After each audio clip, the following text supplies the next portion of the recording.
Jesús, la sangre de Jesús y un nuevo corazón. Solo de Jesús, la sangre de Jesús, que nos recuerda, se fuerte. Solo de Jesús, la sangre de nosotros, y nos sanado, y nos amado, mi Dios. Solo de Jesús, mi Dios, que Dios en la tormenta yo nombra nunca cambiarás, no importa dónde esté, en tus manos están todas mis lágrimas, el mismo serás, no importa dónde esté. Que tu espíritu me guíe sin fronteras, más allá de las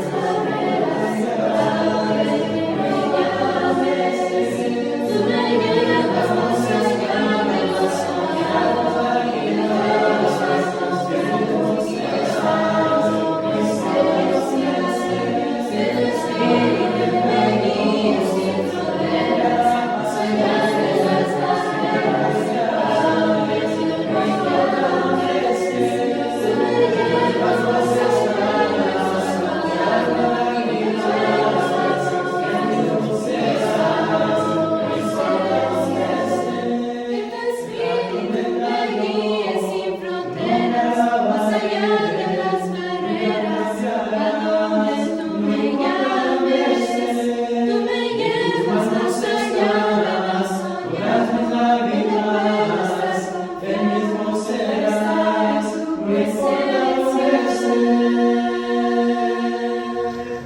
El pecado se menciona en griego hamartia. Esto es un término que se utilizaba en los tiempos grecorromanos para hablar de dos tropas que estaban peleando una con otra y que usaban los arqueros para tirar hacia los enemigos. Y entonces decían hamartia: si tú fallas y no le das al enemigo, no le das al blanco, lo que va a suceder es que vas a morir, porque ellos te van a matar. Entonces empezó a utilizar ese término como pecado, ¿no? Hamartia. La parte bíblica, cuando hablamos de pecado, es un poquito más profundo en la parte hebrea, porque hebrea, pecado indica ir en contra de Dios. Ir en contra de Dios para que mueras tú, es el término correcto. Entonces uno muere porque va en contra de Dios. Ahora, cuando vemos en Números capítulo 5, se explica por qué el sacerdocio es importante para el pueblo de Dios, y se va a hacer a través del pecado. ¿Ok? En Números capítulo 5 se habla del pecado y se determina no en ciertos niveles, porque el pecado no tiene niveles. Esto es, el pecado, sin importar, mata, porque la paga del pecado es ¿qué? Es muerte. Entonces no hay niveles, pero lo que sí se quiere entender es que cuando uno peca, lo hace de distintas maneras. ¿Ok? Esto es lo que en la Biblia se le va a llamar, por ejemplo, prevaricación. El término es un término hebreo que se dice ma'al. Ma'al es prevaricar. Y cuando hablamos de prevaricar, la primera pregunta es: ¿cuál es la diferencia entre prevaricar y pecar? Si las dos son pecado. Pecado es hamartías, errar al blanco, es ir en contra de Dios para morir tú mismo. Ese es el concepto del pecado. Ahora, a veces podemos pecar en ignorancia y a veces podemos pecar con alevosía y ventaja. En los términos judiciales, por ejemplo, se utiliza de esta manera: cuando se hace un juicio, siempre se dice hubo un homicidio, y salen con que si es premeditado es peor. Pues si ya murió la persona, ¿por qué es peor? Pero lo condenan diferente. ¿Por qué la premeditación es distinta que simplemente lo mató. Tú vas en la carretera, vas en la autopista, por ejemplo, la Cota, y atropellas a alguien, no lo quisiste hacer, lo atropellas y muere. Tú vas en la carretera, ves a alguien que te cae mal, te sales y lo matas. Los dos fueron homicidio, pero uno es prevaricación. Prevaricación indica que Maal indica fue hecho con alevosía y ventaja. Sé que Jehová lo prohíbe y no me importa. ¿No estás haciendo? Eso es diferente a, bueno, es que sí sabía pero no lo quise hacer. Entendía que estaba mal pero pasó, lo maté y no lo quería matar. ¿Ok? Esto indica que esto es rebelión, traición o acto infiel. Y en Números, en el capítulo 5, se habla realmente de este concepto. Ahora, también se habla del otro punto del pecado, que se dice en hebreo shata. Shata es, de alguna otra manera, pecar, pero el pecado no fue una rebelión, una traición, un acto infiel. Se cometió el pecado, pero no se hizo con alevosía y ventaja. En la iglesia, por ejemplo, yo siempre digo que hay una gran diferencia, ¿ok? Una persona peca y lo cachan, y entonces ahora tiene que pasar frente a pedir perdón. La pregunta es, ¿pidió perdón de corazón? No lo sabemos y nunca lo vamos a saber. ¿Por qué? Porque si nunca lo hubieran cachado, nunca hubiera pedido ¿qué? Perdón. Pero ahora como lo cacharon, tiene que pasar. ¿Sí ves la diferencia? O sea, también lo dicen los rabinos cuando hablan de el robo, ¿no? Si una persona roba en público, es menor la falta que si lo hace en secreto. Y dice uno, ¿pero por qué? Si es robo. Bueno, es que en público, pues ya no le importa. Pero en secreto, solamente Dios lo ve. Y que no te importe Dios ya es otra cosa. Entonces el concepto tiene un poquito más de eso. Entonces prevaricar y delincuar son cosas distintas en el concepto del hebreo. Entonces, ¿qué es lo que hacen? Estos pecados tienen que ver con ello. Y luego es interesante porque en Números capítulo 5 se habla del espíritu de celos. Voy a hacer una pregunta. No quiero meter a nadie en problemas. ¿Okay? Levanten la mano. ¿Quién conoce a alguien que es celoso o celosa? Levanten la mano. ¿Quién conoce? No le haga así. No le haga así. Gracias. Ok. Ahora, hay diferencia entre celos y envidia. Celos y envidia. Celos es algo que tú crees ya posees y alguien se está acercando a lo que posees. Envidia es algo que no posees y quieres tener. ¿Sí ves la diferencia? Cuando una persona es celosa, puede ser celosa por varias partes. ¿Tú estás casado hoy? ¿Es celosa la hermana?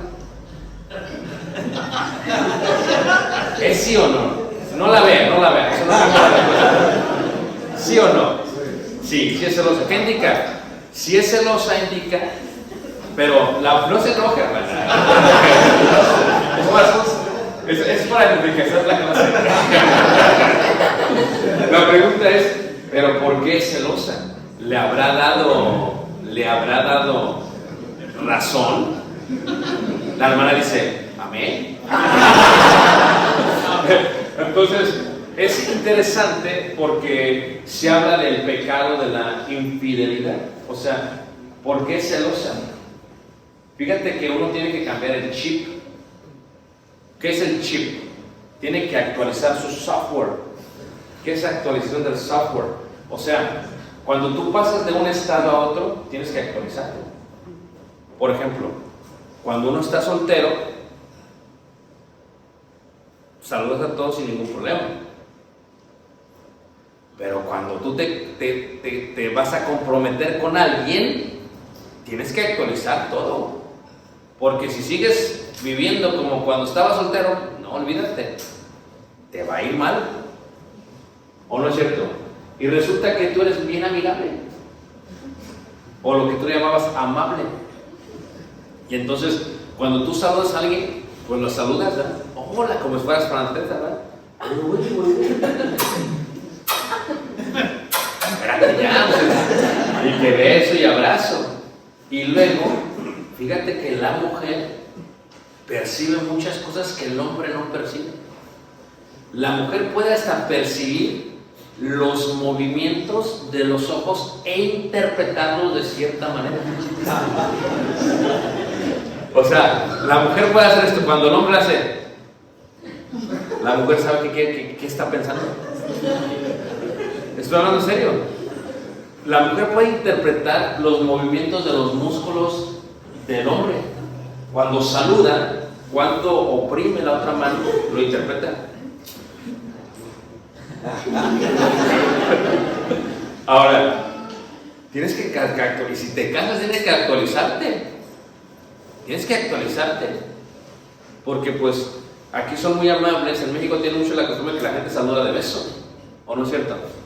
Tienes que, pero ¿qué tal si a tu, por ejemplo, hermana,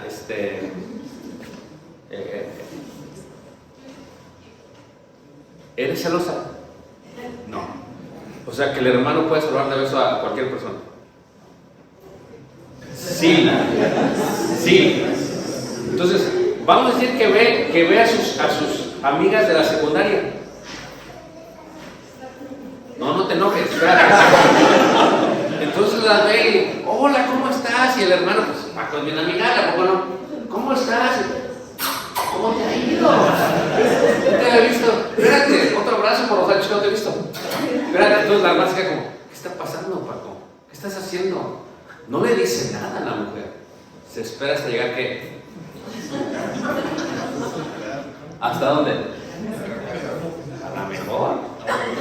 A lo mejor en el camino me da una agarrada, Paco. La mujer entra en un sistema de que hostil no habla. Y le dice el hombre, fíjate hasta nosotros, ¿qué tienes? Pues ya sabes que lo haces enojar más. Este no es de matrimonio, ¿verdad? Pero te voy a dar un consejo. Lo que tienes que hacer es luego pedir perdón. Pero ¿qué hacemos como hombres? ¿De qué hablas? Yo no vi nada. Y entonces eso les hace enojar más a las mujeres. ¿Saben, hermanas? Sí. Y luego te haces como que nada pasó. ¿A poco no? No, acéptalo. No actualizaste tu software. Acéptalo. Es difícil, pero acéptalo. Y que un hombre acepte es complicado. Entonces, ¿pero qué pasa si no solamente es como saluda? ¿Qué pasa si encuentra alguna evidencia de infidelidad? Está complicado. Está complicado. ¿Qué pasa si la mujer, por ejemplo, debe tener acceso a tu teléfono, a tu dispositivo? Tiene que tener la contraseña. Porque el que nada debe, ¿qué? Nada teme. ¿O no es cierto? Pero a veces tú estás dormido y estás riéndote con la cara, ¿verdad? A ver. Déjame ver. A ver si lo abre. Y para que abra los ojos, hace, mi amor, ¿verdad? Y abre el teléfono y olvídate. Pero, ¿por qué tiene que tener acceso? Fíjate que en Números capítulo 5 habla de las esposas infieles. Y dice, 5:11 dice, también Jehová habló a Moisés diciendo, habla a los hijos de Israel y diles, si la mujer de alguno se descarriare y le fuere infiel, es difícil, porque dura uno años para establecer una reputación y confianza con la mujer, y en 2 segundos se acaba todo. En 2 segundos se acaba todo. Ahora, escúchame bien, hermanos, ¿ok? La fidelidad debe de ser física, espiritual y virtual. Lo voy a repetir, porque a veces, ¿qué dijo el hermano? No lo entendí. Física, espiritual y ¿qué? Y virtual. O sea que, mira, el teléfono, hay varios tipos de inteligencia. Inteligencia emocional, inteligencia financiera, inteligencia artificial, inteligencia espiritual, que es la más importante. Pero la inteligencia artificial es que dice, tu teléfono, te salen de pronto los mismos videos. ¿Cómo sabe? ¿Cómo sabe? Están estudiando todo el tiempo. Si tú ves un reel o un video por más de unos segundos, ya sabes lo que te gusta. Y te empieza a aventar porque el negocio de ellos es, te vamos a entretener en lo que más te gusta. ¿Todo estás haciendo? Entonces, si salen cosas impropias y ves 3 segundos, te avienta otro video. Y eso es virtual. Es muy fácil esto. Yo le digo a la gente, cuando yo era chiquito, si quería ver algo impuro, pues tenía que irle a dar una mordida a las revistas para que me diera una revista impropia. Pero ahora ya no es así, ahora con el teléfono, mira. Entonces uno tiene que ser fiel en lo que es virtual. Por ejemplo, si tu esposa o tu esposo te agarra algo impropio, pues no te va a tener confianza. Pues, ¿qué estás viendo? Y esto, fíjate, porque estoy dando consejería ahorita a unas parejas de mayores. El teléfono no es un problema de los milenios, es un problema de todos, sin importar la edad. Me dice una hermana, dice, hermano, es que ya el hermano tiene como 55 años, dice, es que ya está bien grande, dice, el teléfono no lo suelta, si nomás está. Y yo estoy ahí nada más y ni me hace caso. Fíjate qué interesante, hermanos. O sea, cuando habla aquí de la infidelidad, si se descarriare, ¿qué es el espíritu de celos? No estamos viendo demonología, eso ya es otra serie de teología, no voy a entrar en esa parte porque no es mi serie, no es la clase esta vez. Pero la demonología y en la geología y en la teología se habla del mundo invisible. Y eso es inteligencia espiritual, es la capacidad de ver lo que no se ve. Moisés tenía mucha inteligencia espiritual, se sostuvo como viendo ¿qué?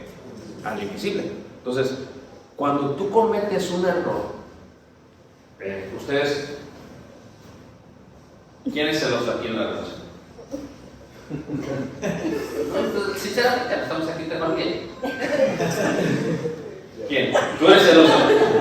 Yo. Está bien, pues hay que aceptarlo. Ahora, pero fíjate, entonces tú eres celoso.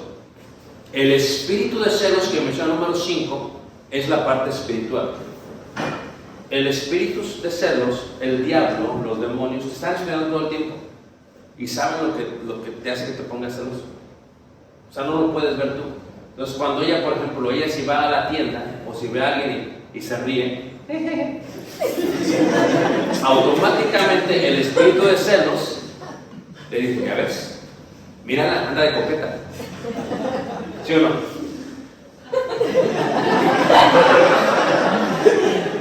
Entonces, hay veces puede ser con un jefe, puede ser con un colega, con alguien en la escuela. Yo acabo de dar una serie que hablaba de los apegos, hablaba de los tipos de apegos que hay. Y el apego ansioso, por ejemplo, es aquel apego que necesita mucho mantenimiento de la persona. O sea, es como que tú le tienes que decir, si tú le mandas un texto a él, no sé si tiene apego ansioso, pero es un ejemplo. Si tú le mandas un texto y dices, te quiero, él todavía te pregunta, ¿me quieres? ¿Te crees? No, pero es que cuando tienes ese tipo de apego, él quiere que le digas te quiero con emojis, un corazoncito, alguien abrazando y cosas así. Porque es ansioso, necesita que lo quiera. Y si es celoso, el Espíritu Santo lo trabaja por lo que empieza a trabajar. Entonces aquí dice, si alguien tiene espíritu de celos, te está trabajando y trabajando y trabajando. Entonces te cuenta que estás tú aquí. Mira, ven para acá, ven para acá. ¿Me das permiso de grabarte y ponerte en los memes? Creo que me voy a ahogando. Entonces, haz de cuenta que el espíritu está atrás de ti, ¿no? Está atrás de ti. Entonces ella, esa madre, dice, ya ves ese muchacho, está más altote que tú. Así es. Y luego ella es más amable con alguien, se arriba y le dice, te dije, si me escuchas, te digo, no te quiere ya, te va a dejar. Y luego, ¿qué pasa? Ella se supone que recibe un texto, te dije, fíjate, revisa el celular. Entonces, llega un momento que esos celos son incontrolables. Y te trabaja el espíritu de celos. Y entonces, ¿qué pasa? La ley de Moisés decía, si hay eso, tiene que haber una restitución. Y el sacerdote lo va a hacer por ti. Por eso lo cuidas. ¿Qué te parece? No seas celoso, mano. Y yo siempre le he dicho a la gente, mira, mi esposa, tu esposo, se casan contigo, pero siempre tienen la libertad de irse. Se van a ir cuando se quieran ir. No puedes hacer nada para detenerlos. Ellos viven contigo en libertad, aunque están casados contigo. Ahora, pero el concepto esto de la libertad y esto es que, pero ¿qué pasa si es infiel? Es mucho más difícil. Si te fue infiel tu esposa, tu esposo, es más difícil. Entonces lo que decía aquí es, si fue infiel, pero dice en el versículo 13, y alguno cohabitare con ella y su marido no le hubiese visto por haberse ella mancillado ocultamente, y hubiera testigo contra ella y ella hubiera sido sorprendida en el acto, si viniere sobre el espíritu de celos y tuviere celos de su mujer, habiéndose ella amancillado. Cuando una persona es celosa, si tienes inteligencia espiritual, lo que ves detrás de ellos es el espíritu de celos. A ver, levanta la mano que me entendemos. Lo que yo sé, ¿qué es lo que pasa? Cuando alguien es celoso, el espíritu solo está dando una revolcada. Porque hasta les miden el tiempo, ¿eh? A ver, Paco trabajó en Rosarito. Yo manejé el otro día, aquí debería de estar a tal hora. Pasa el minuto, tontas. Niño, tontas. Fíjate. Y Paco, ¿de qué hablas? Ya voy para allá. Dime dónde estás, con quién estás. Estoy solo. Solo con mi soledad. Estoy oyendo que alguien está respirando al lado tuyo. Es el viento. Es el viento que entra por la ventana. El espíritu se lo trabaja. Pero si él fuese infiel, es bien difícil recuperarse, hermanos. Porque siempre se lo va a sacar en cara. Siempre. Por eso cuidan sus matrimonios, hermanos. Yo decía apenas, fíjate, ¿de qué te sirve adulterar? Vamos a decir que satisfaces una pasión desordenada de minutos para perder tu familia. Pues esto es causa de cerebro. Pero hay gente que es muy carnal y el espíritu se lo trabaja. Entonces, si eso pasaba en este caso, tenía que haber una restitución. Y la restitución era que el marido debe traerla al sacerdote, traer una ofrenda, traer una 10ª parte de una efa de harina de cebada. No la echará sobre ella en aceite, no pondrá incienso, porque es ofrenda ¿qué? De celo. O sea, ¿quién lo podía hacer? El sacerdote. Cuidas al sacerdote levita porque él va a dar esta ofrenda hacia Dios por ti. Fíjate, los celos. Ya no se hace esto el día de hoy, pero también tienes que trabajarlo de la misma manera. Si usted es una persona celosa o celoso, tiene que trabajarlo. Porque esta es sabiduría terrenal, animal, ¿y qué? Y diabólica. Fíjate que hace rato pasamos por la frontera. Y pues iba el cuate y el cuate enfrente. Y los veles dicen, ¿qué nos pagan? Pues yo dije, pues hay pues no lo voy a bajar. Entonces, Dice, a ver, abra la cajuela. La abrimos y la 3 maletotas ahí. Y entonces uno de los cuates, no sé cuál, se acercó mucho a una jaula donde estaba el perro y que le empieza a ladrar y se empezó a descontrolar. He educado al perro porque sabe dónde hay droga.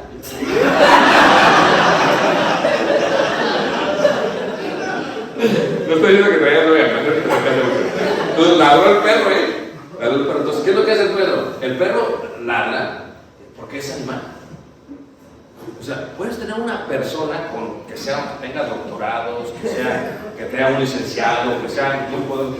Cuando es celoso, hermanos, cuando es una sabiduría terrenal y animal, se desborda, hermanos.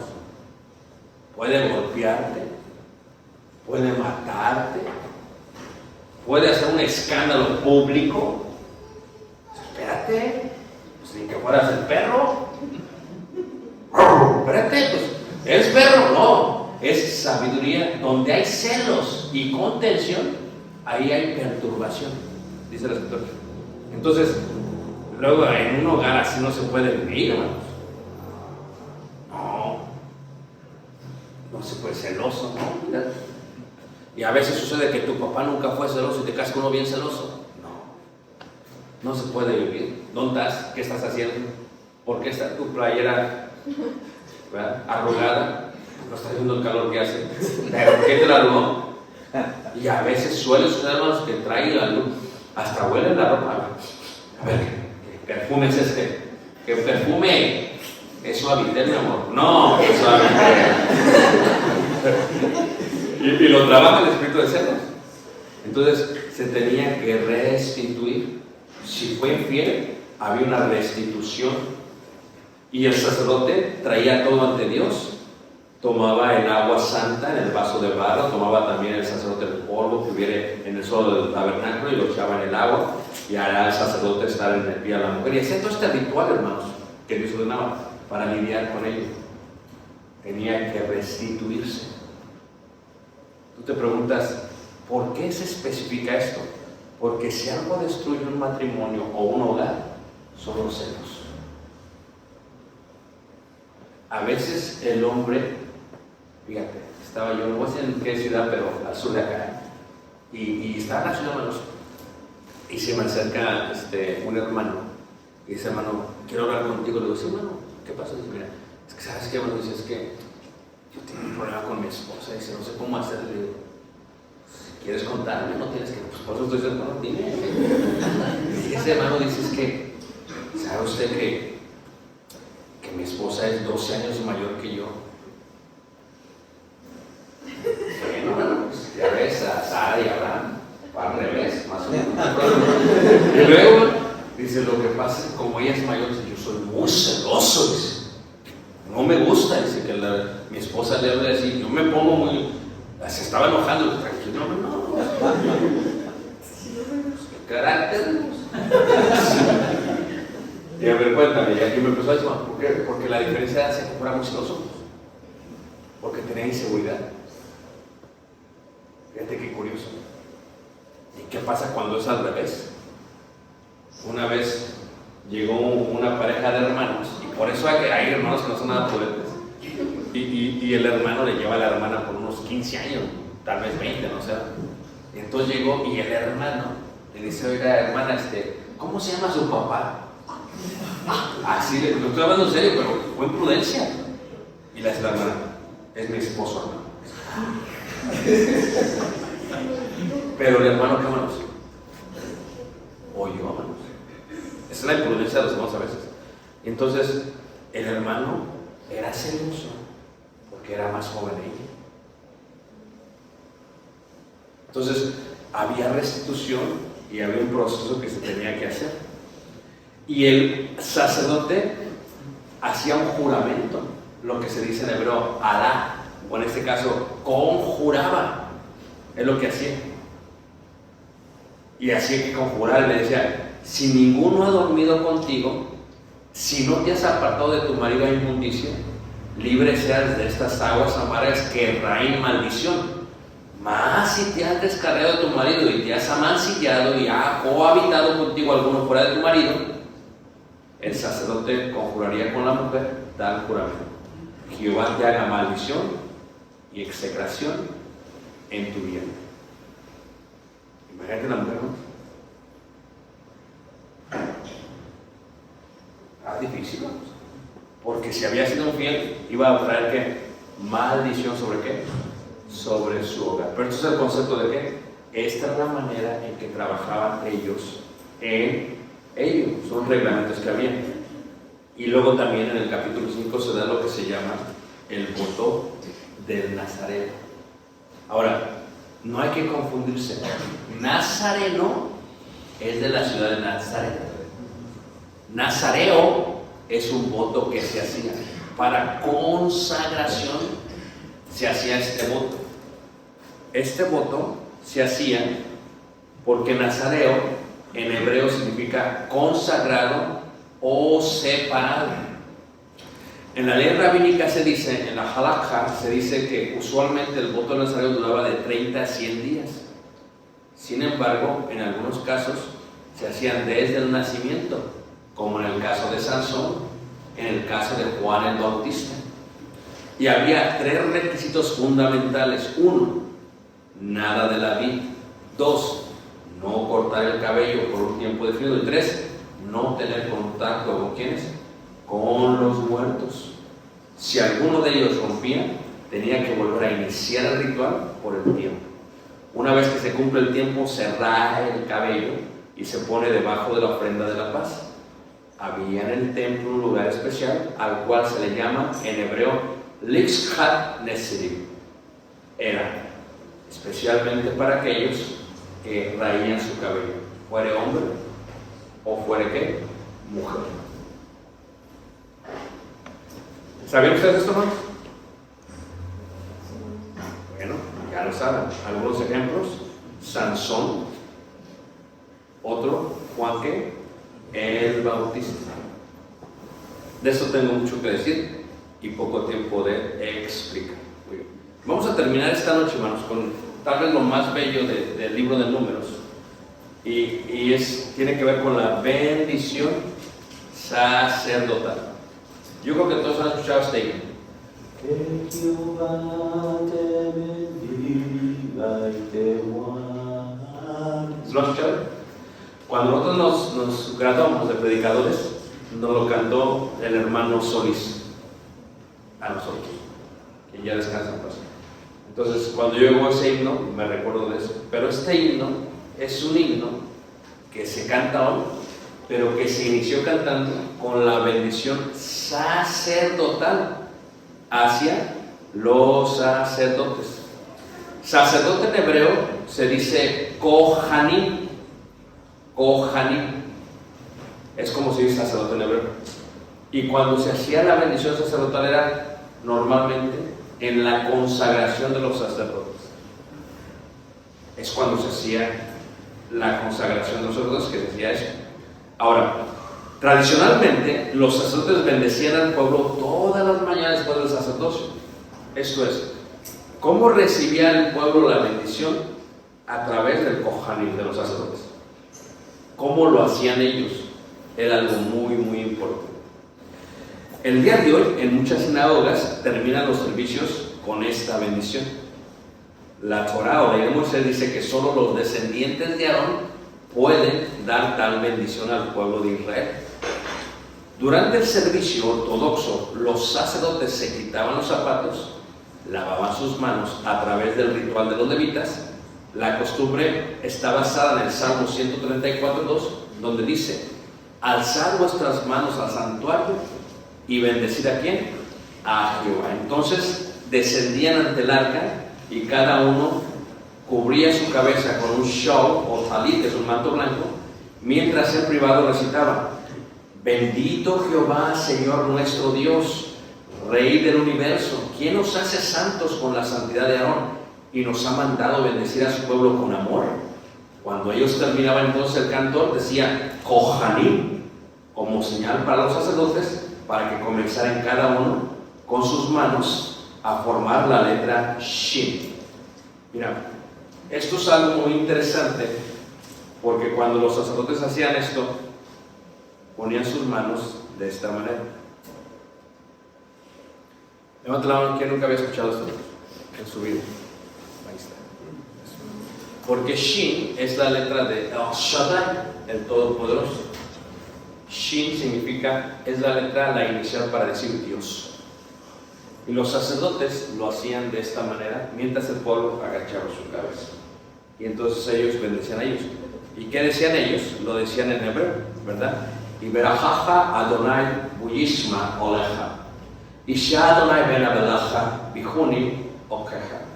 Isha Adonai pone Aleja Biesael Leja Shalom. ¿Qué quiere decir? Jehová te bendiga y guarde. Jehová haga resplandecer su rostro sobre ti. Jehová hace sobre ti su rostro y ponga en ti ¿qué? En ti paz. Miramos cómo Dios manda a los Kohanim que bendigan a su pueblo con sus palabras. Más bien les da la manera o la fórmula apropiada de cómo hacerlo. Esto indica que la propia bendición viene del propio Señor y no del sacerdote, indicando propiamente lo dicho en el contexto. Y pondrán mi nombre sobre los hijos de Israel y los bendeciré. Porque poner su nombre, en Apocalipsis dice, y pondré el nombre de mi Dios sobre sus ¿qué? Frentes. Es un concepto que tiene que ver con los Kohanim y con esta bendición. Indica que hacían las... a ver, aquí lo tengo. Está. Ponían la letra Shin, que es algo muy difícil de hacer. Con el Shin. Se separa así. Y cuando hacías esto, estabas colocando y le hacían así y bendecían al pueblo de Saúl y cantaban. Que Jehová te bendiga y te guarde, que haga resplandecer su faz sobre ti, te otorgue su gracia. Pero fíjate, cuando dice que haga resplandecer su faz sobre ti, esto es muy emotivo, ¿no? Porque cuando uno tiene un bebé, lo agarra y siempre lo alza, lo pone arriba de él. En el concepto de aquellos tiempos, la luz caía sobre la frente de la persona y luego reflejaba sobre el bebé. Y lo que le está diciendo Dios cuando consagramos sacerdote es que Jehová, como un padre, haga resplandecer su faz sobre ti, se alegre sobre ti, te dé brillo, te dirija. Y esa es la bendición. Esta bendición indica una bendición hermosa que se hacía en aquellos tiempos. Los judíos ortodoxos no miraban o miran a los sacerdotes durante la pronunciación de la bendición sacerdotal. Uno no debe mirar algo mientras está bendiciendo, más bien uno mira al suelo y se concentra en lo que está siendo bendecido. Pues al ver al sacerdote se puede uno distraer. Cuando el templo estaba en Jerusalén, la divina presencia brillaría sobre los dedos de los sacerdotes. Esto lo dice la Biblia. Había una luz en el templo que se llama Shekinah. Shekinah es la luz inaccesible. Y la Shekinah era la bendición que recibía el pueblo. Cuando la luz brillaba, recibían bendición. Entonces lo hacían, recibía bendición el pueblo, y al recibir bendición el pueblo, pues todos recibían por parte de Dios ello. Es como si Dios cargase a su pueblo y lo estuviese ¿qué? Bendiciendo. En este principio decían ellos, en el principio Dios bendijo a su pueblo. La primera bendición fue fructífera entre Adán y Eva. Después, cuando dejaron el arca, Noé y su familia, Abraham, que lo dio el poder de bendecir a otros. Todas estas bendiciones deben hacerse con gozo. Si una persona está triste, no debería de recitar de esta bendición. Por ello, si alguien está en duelo, no debería de estar presente en la recitación. Tradicionalmente se da la bendición cada mañana al pueblo después del sacrificio.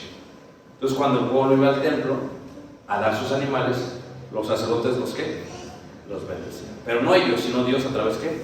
Porque el cántico dice que Jehová te bendiga ¿qué? y te guarden. Y al hacer la letra Shin, al colocarla sobre ellos, se coloca sobre sus frentes.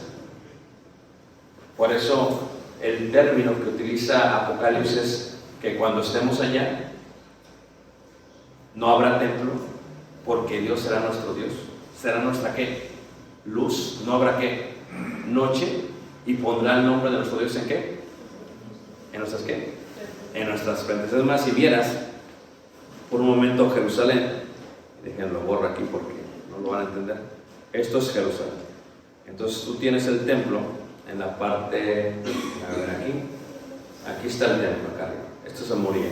Este es la ciudad de David y estos son los palacios de Salomón, ¿ok? Y tienes 3 valles, ¿ok? Los 3 valles indican esto: 1, 2 y 3. Es la misma letra. Y en la punta, que es la más importante, está el templo de Salomón, o la presencia de Dios. Entonces ellos recibían de esta manera esa hermosa ¿qué? Bendición. Esto es, que Jehová te bendiga y te guarde, te dé bendición, bondad, el bien y lo bueno para ti, que te proteja de todos y de todo, que haga resplandecer su rostro sobre ti, que su justicia sea dada en amor de un padre para su hijo, y que nos levante sus brazos mientras sonríe sobre nosotros, tenga de ti misericordia. Esto es amor y gesed. Yo hablaba a la iglesia, les di una serie que se llama Las 7 caras del amor, y hablaba de las 7 justicias divinas del amor, y una de ellas es la misericordia. ¿Y qué es la misericordia? Es Dios no tiene que hacerlo, pero lo hace porque le duele el corazón. Como padres, los que somos padres, y nuestros hijos a veces cometen tantos errores y les va bien mal, y siempre nos duele el corazón, aunque ellos ya no es nuestra culpa, ellos lo hicieron, pero ¿por qué nos duele? Porque si no nos va a doler. Entonces Dios, cuando nos ve a nosotros, tiene misericordia de nosotros. Entonces cuando dice la escritura y tenga misericordia de ti, indica que su amor inunde nuestro ser por toda la eternidad, por toda la eternidad. Entonces yo no sabía, cuando estudié esto duré como unas 3 horas para acabar la lección, para hacer los escritos, y recuerdo que me recordé porque dijo el hermano Solís, dijo: muchachos, dice, ahora van a ir a predicar el evangelio, pónganse de pie, escuchen. Y empezó a cantar, y yo no entendía todo ese concepto, y cada que escucho el himno recuerdo ahora, no era el hermano, es Dios bendiciendo el ministerio que íbamos a tener y nosotros recibiendo esa parte. Y no lo hacíamos tristes, lo recibíamos con mucha alegría. Entonces qué hermoso que el pueblo sea bendecido. Por ejemplo, ¿cuántas veces nos inclinamos, nos postramos, nos arrodillamos y oramos por su pueblo? Oramos por los hermanos que son difíciles de soportar a veces y oramos por ellos. Por los que nos ponen la zancadilla, oramos por ellos, que les vaya bien, que los bendiga, que los guarde, que todo esté bien. Pero cuando se hace esto, se hace de corazón. Y qué hermoso que el pueblo sea bendecido. El pueblo fue bendecido de esa manera. Para ellos era importante bendecir al pueblo. Para nosotros es importante bendecir al pueblo, porque al final del día tu triunfo es mi triunfo, tu fracaso es mi fracaso, tu derrota es mi derrota. Si te va bien es porque Dios lo quiere así, y si te va mal es porque también Dios permite que suceda. Sea como sea, no podemos desear el mal a nadie. Tenemos que bendecir a los que nos maldicen,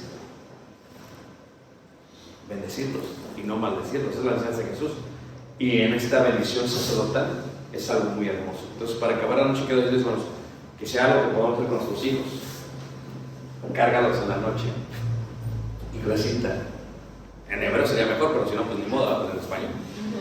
Y recita la bendición sacerdotal, que cuando tu hijo se vaya, que se vaya a un lugar, lo abrazas y le cantes. A ver, mi hijo, y lo abrazas. Abrázalo por 20 segundos, por lo que dure el himno, y cántalo. Y al principio va a estar: ¿qué te pasó, papá? ¿Qué está pasando aquí? Pero después que lo hagas tanto tiempo, él va a recordar que la bendición de Jehová sea siempre sobre él. Es lo que dice la gente: Dios te bendiga, mi hijo. Sí, pero pues, qué bonito sería que cantásemos a Jehová. Ya sería algo diferente. Y si se hiciera pensando en que Dios les dé mucha paz, que Dios te bendiga y te guarde y haga resplandecer su vaso sobre ti, que tenga de ti misericordia Y la última parte, ¿y te de qué? Paz. Qué bonito es tener paz. Imagínate, ¿puede el celoso tener paz? No. ¿Puede el endeudado tener paz? No. ¿Puede el que le detectaron alguna enfermedad? No. Pero muy pocas veces tenemos paz en la vida. Cuando tengas paz, recuerda que esa paz no la dio Dios. Aunque sea por unos segundos. Mi paz os dejo, mi paz que Shalom. Por eso mismo, ¿por qué siempre dice Shalom? Porque yo en mi corazón deseo que Dios te dé paz. Pero paz en todo tu ser, no nada más en una parte. Porque a veces tienes paz en la parte financiera, pero en el matrimonio tienes mucha guerra. Pero qué bonito tener paz con los hijos.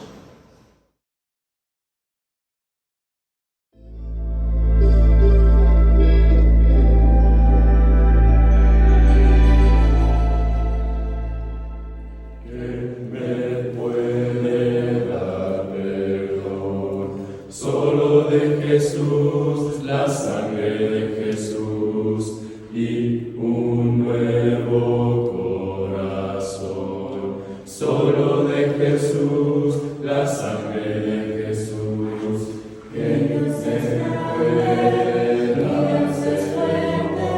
Solo de